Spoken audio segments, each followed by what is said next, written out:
Hey, welcome on into the garden between us, and today we are discussing chaga, an amazing thing.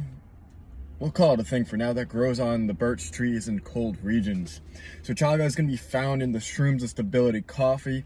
An 8-hour hot water extraction period is required to get all those delicious nutrients and put right into your coffee, so it's easy to consume and going to get you the maximal benefits. Now, what the hell is this chaga thing? So this chaga thing, well, chaga, we source from this company here, Arctic Chaga. You can find out more at their website. You can also order it directly from them. They're not a sponsor of this video or anything, but I believe in supporting the companies that I like to support with my purchases. I go to them because they have the highest quality chaga you can find in the world, unlike some other companies who are selling chaga and for very cheap, and it may not be real chaga, nor is it going to be high quality chaga if it is chaga. And the other thing is, I look for companies who responsibly source and actually have a care for Mother Earth and are not trying to harvest as much as they can for profit. Remember, if it's coming from the environment, it means it has a role to play in that environment. If we take it all out, we took out that role, and now we're creating destabilization. That's not what we're doing. We're creating stabilization. Hence, shrooms of stability. All right, let's get into it using this pamphlet as a framework. So what is chaga? Chaga is a wild fungus, which means it's like a mushroom. Now, the common mushrooms you have are, have a little umbrella shape. This is not one of them. It's related to those, but it forms differently. Therefore, we don't refer to it directly as a mushroom. And it grows on birch trees. Those nice, papery looking trees you see in the winter scenes look very pretty. Actually, quite medicinal, like birch beer. This is going to harvest those nutrients and concentrate them. And it's going to do so in extremely cold regions, like the Baltic regions, Scandinavia, Siberia, Alaska, and northern Canada. Those cold places, this must be good for my white ginger ass. Okay, so it grows in very cold regions. And I'm going to relate that to something. Some of the properties this chaga has is it contains the highest concentration of melanin out of any other supplement, food, wild product that we can consume. What does that mean? That means if you're up in cold regions, you don't have much melanin in your skin, but it's out in the environment. Because that melanin is an antioxidant, it is a protector, and also it is then associated with copper.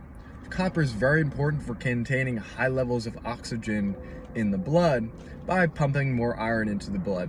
So that is very important in these cold regions. In the wintertime, you want to have more oxygen available in your body. Boom, we have melanin, we have copper, and we also have high concentrations of vitamin D. Of any food sources, we know that funguses typically have the highest concentrations. And here's a little bit relation to the environment. They're typically in cold, dark places, even when they're out in the moist, wet environments, fruiting in the summertime, still in a dark, shaded forest.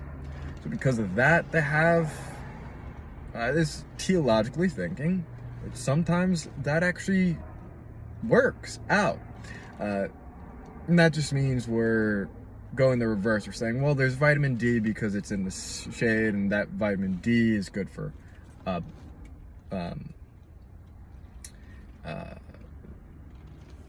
that vitamin D we typically would get from the sun. So this is able to concentrate it as a shade growing family, a kingdom. So we're getting the benefits that we need in the wintertime. We get less vitamin D in the winter. We need more oxygen in our body in the wintertime. And we also benefit from the melanin all in the wintertime. So if we consume this one plant, it's a super complex of the things that we need to stay healthy. And relates very much to how it grows and its role in the environment and its relation to its environment. Cold, dark forest needs for certain nutrients. Depression, low energy levels. Boom, this is going to help you with depression, low energy levels, and it helps on the basis of there are studies that show these deficiencies in copper, deficiencies in vitamin D are going to can cause depression, and the supplementation of particularly the vitamin D3, but as well as copper can be related to lightening up of depression. So that's where that's coming from. And then in my own perspective, when our body is lacking, we're in a depressed state. So these molecules really help us to be full. It helps our blood be full of the calcium serum and the iron serum and oxygen. So it helps us to fill up. That's their role in the body, found in this amazing plant. And they call it this not plant, but a commensalism symbiotic fungus. And it actually works in a relationship with the birch tree. Typically is on dying birch trees, and on these dying birch trees, it takes in nutrients, but it also feeds that birch tree. So if we are now the tree and we're having a symbiotic relationship, it's doing what it does for that tree. I'm going to flip to the back of this, and what could that be? So we have a dying tree and it's helping. We're a dying tree. Well, let's think if the chaga was on our body. What is it trying to do for that tree? Help it to not die. By being anti-aging, anti-allergic, antibacterial, anti-cancer, anti-genotoxicity, anti-inflammatory, antimicrobial, anti-immunogenic, antioxidant, anti-tumor, antiviral, antifungal, blood pressure balancing, blood purification, candidiasis against a certain fungal infection, cardiovascular health, blood sugar and diabetes health, fungal growth, helps proper balance of the right fungi. It's an immune enhancer and anti-parasitic. I have to say that these statements have not been evaluated by the Food and Drug Administration. These products are not intended to diagnose, treat, cure, or prevent any disease. The information I am giving is for educational purposes only. Be sure to consult your healthcare professional for treatment, diagnosis, and concerns before use. And that is important to consult with professionals. We will never deny that.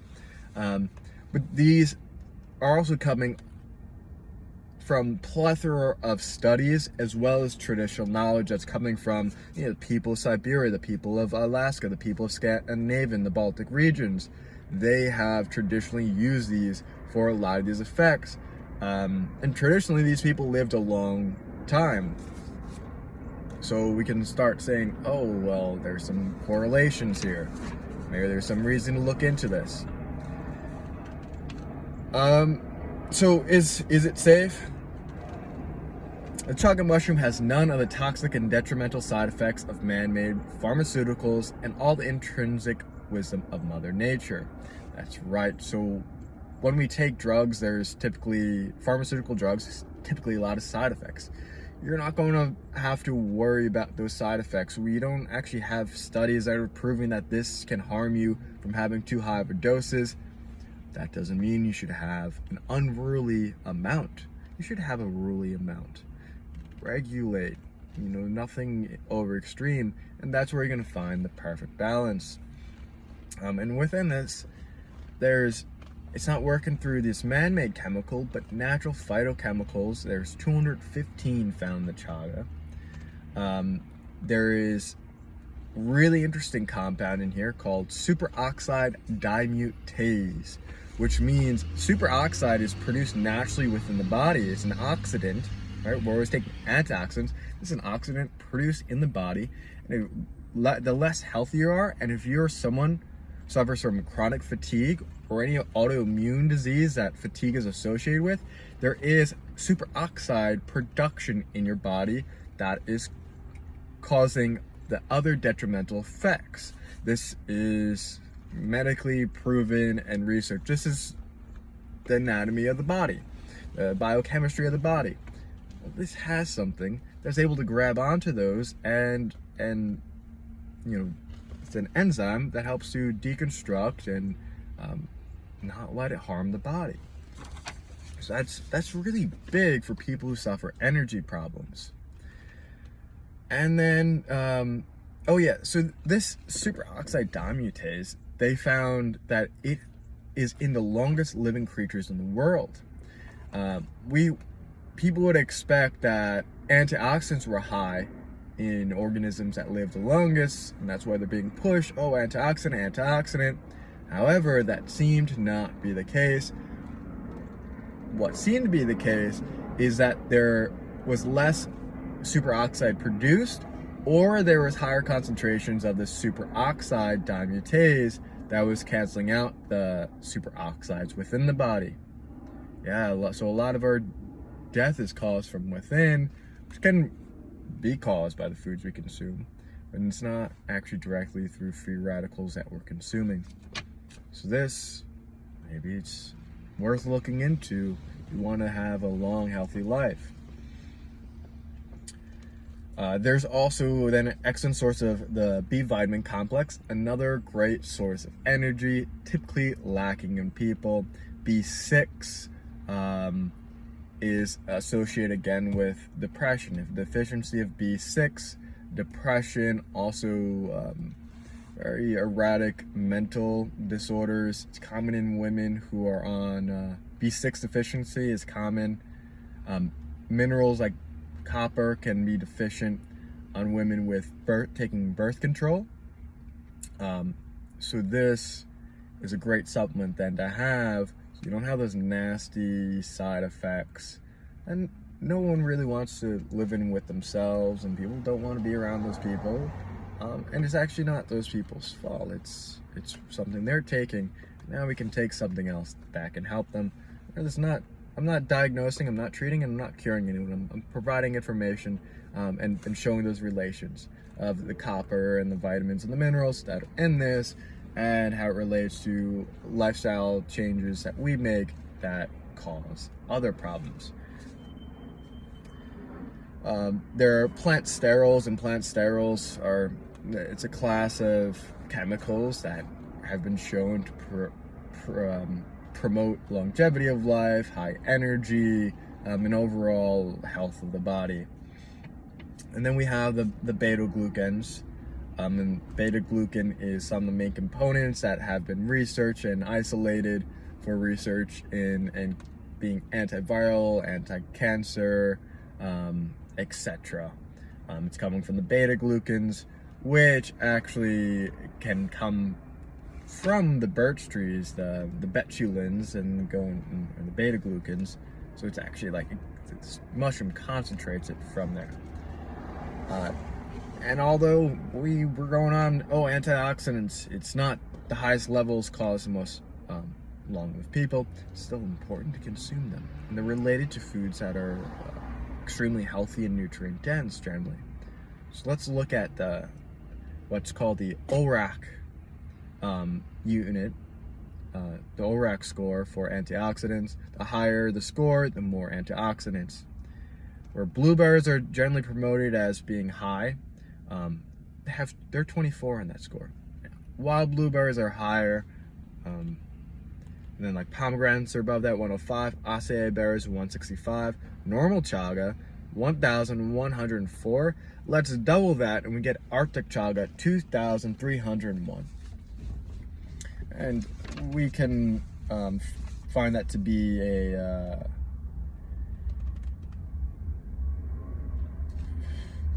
that slow, steady growth that's associated with cold promotes longevity. Things in these cold regions tend to live long. Harsh regions tend to live long because they learn to be slow, steady, and have a lot of protection from within, and they harvest protection from the environment, so you get that more nutrient density. And yeah, there's a lot of longevity You play the long-term strategy to live in these cold regions that become cold and almost desolate for a long period of the year, where like you have to go below 30 degrees Fahrenheit, negative 30 degrees Fahrenheit, to get good chaga for a period, for 2 to 3 months, say. If you're a human, if you're a bear, if you're a rabbit that's living there, you gotta play the long game. You hibernate, you conserve your energy. That's the game for these types of areas. It's a different mode of survival from living on the equator, where there's going to be a lot more ripe fruit and a lot of energy that way. And I'm going to now continue to relate that to, alright, so say you're from an area, genetically you're associated with people from colder regions. Also, perhaps you're living there now, whether your family is or is not traditionally in past generations from these cold regions, your body will adapt more to those regions based on where your family's from and where you are now. And these peoples traditionally have been associated with high fat, high animal diets. And keto has become very popular in promoting, low body mass index, high brown fat, which are energy burning. You get about 4 or 5 times more energy from the fat molecules than you do from glucose when using it to produce ATP, the body's energy. There's valid studies and a lot of examples of people who have been living longer, or I won't say living longer, not living longer, but living healthier, more disease-free, eating more of a high meat, high fat, with pasture-raised wild game meat. And that diet was typical of these cold regions. And now combining it with this fungus that's from that same area, well, it's giving you a lot of the other long-term strategies. So it's like, all right, let's combine all these things. There are people who go carnivore, and no one's ever really been carnivore. They would have had a lot of these foods like berries, pine needles, chaga mushrooms, different barks of trees, such as the birch and the tips of trees. We eat the tips of trees all the time. Cloves. Very strong antiviral, helps with circulation. So there's a lot of these compounds within cold weather environments. So wrap that all up. What I'm saying is, if you're in a cold weather environment, especially from cold weather people, you're going to benefit from widening your diet up to products like chaga, to cold weather berries, etc., to eating more meat. And if you've already gone on this keto thing from a modern, hey, it's trendy, start adding these things in your life as well. This is extremely important, as it helps to actually balance and help. Then I'm not going to go too far into it, but it helps you with the digestion and distribution and maintaining a healthy body. And that is chaga. That is what's in the Shrooms of Stability, your new healthy addiction. It's amazing for your well-being to have this that mushroom. It's very important then, if we want to be sustainable with sourcing this, that we use it properly. And the way I extract it is getting the maximal potential and just right into your cup of coffee, which is, you can pour water over it and get the benefits of this, rather than taking those 9-10 hours that I do to brew it yourself. You're getting convenient, so the sustainability is there, and you're not cooking it for a minute or two, or just pouring hot water over it and expecting to get the nutrients you're pouring over. And you're getting that all in one. So Arctic Chaga, Diamond of the Forest, great brand if you want to go ahead and get your own straight chaga. Otherwise, this is what is in your Shrooms of Stability, one of the 2 mushrooms. We'll do another video on lion's mane. It's numerous benefits, whether we look at the scientific studies or we use our health 360 perspective to say, let's relate it to the environment. What is this organism doing in that environment? What's the lifestyles of people who would have naturally used this? And for thousands of years, people have used this. Yeah, that's what it is. I personally first came in contact with this when I was working as a seasonal worker on a maple syrup operation. I was going to college. We're out in the woods, and the guy says, "Oh, there's chaga." What's chaga? Oh, it's this fungus that grows on birch trees. He climbs up there, saws it off. Nice big piece, and very generous guy. When you're working with a whole bunch of dudes on a thing like this, you come very tight. You got to be tight, I mean. And he chops it up, gets this big hunk, and that's how I first came in contact with it. I brewed up with a friend. Thought it tasted great. Found out all these benefits. Continued doing research. Now we have 5 years later, 7 years later. Here we go. I have a product. So not only has this something that's been used for a long time by my ancestors, and I'm now finding out again, but it's already been in my life for a third, fourth of my life, and I'm happy to share with other people. And please, if you're someone who gets easily offended and said, "Oh, you talked about, well, this is for people in cold weather regions or living in them," well, yeah, that's where this grows. It doesn't grow in tropical regions. There's many great plants from there. Does that mean only people from these regions can consume it? I say no. It's open to everyone. I think it's a great herb to share, to heal people all over the world. But there could be something better from, if you're in a hot environment, that's in the hot environment, that you should consume over this.